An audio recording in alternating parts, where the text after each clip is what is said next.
Ashok खरातच्या call डिटेल्समधून अनेक मोठी नावं समोर। भोंदूबाबा अशोक खरात प्रकरणाची व्याप्ती आता केवळ गुन्हेगारीपुरती मर्यादित न राहता त्याचे नेते मंडळी आणि मंत्रालयापर्यंत पोहोच किती होती याची माहिती समोर आली आहे। व्हिडिओ पुढे बघण्यापूर्वी चॅनल सबस्क्राइब करून बाजूस असलेली घंटी दाबायला विसरू नका।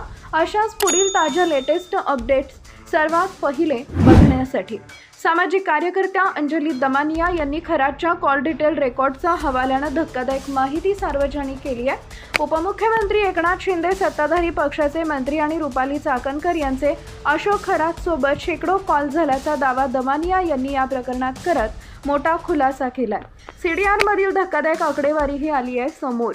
रुपाली चाकणकर यांचे अशोक खरात सोबत तब्बल 177 कॉल्स झालेत। या दोघांमध्ये एकूण 33,727 सेकंद संभाषण झालं होतं।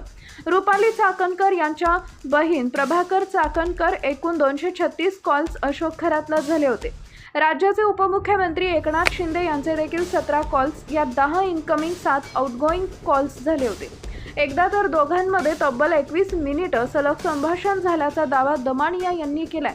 दीपक लोंढे केसकरांचे निकटवर्तीय यांचे 189 कॉल असून दोघांमधून एकूण 39,589 सेकंद संभाषण झाले। यासोबत भाजप नेते Chandrakant Patil 8 call, Sunil Tatkare 8 call, Ashish Shelar 1 call यांचं देखील अशोक खरात सोबत संभाषण झालंय। उपमुख्यमंत्र्यांनी जनतेला उत्तर द्यावं।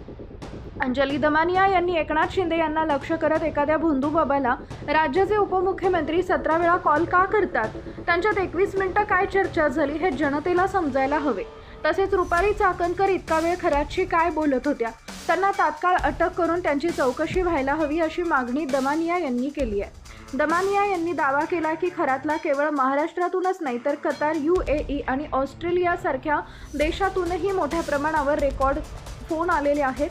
हे केवळ नॉर्मल कॉलचे रेकॉर्ड आहेत। व्हॉट्सअप कॉलची संख्या यापेक्षा कितीतरी पटीने जास्त असू शकते अशी शंकाही त्यांनी व्यक्त केली आहे। अंजली दमानिया यांनी ही सर्व माहिती मुख्यमंत्री, पोलीस महासंचालक, DGP आणि SITच्या प्रमुख तेजस्वी सातपुते यांच्याकडे पाठवण्यात आली आहे। ज्या व्यक्तीने ही माहिती पाठवली त्याला आपण ओळखत नसल्याचंही दमानिया यांनी स्पष्ट केलं आहे।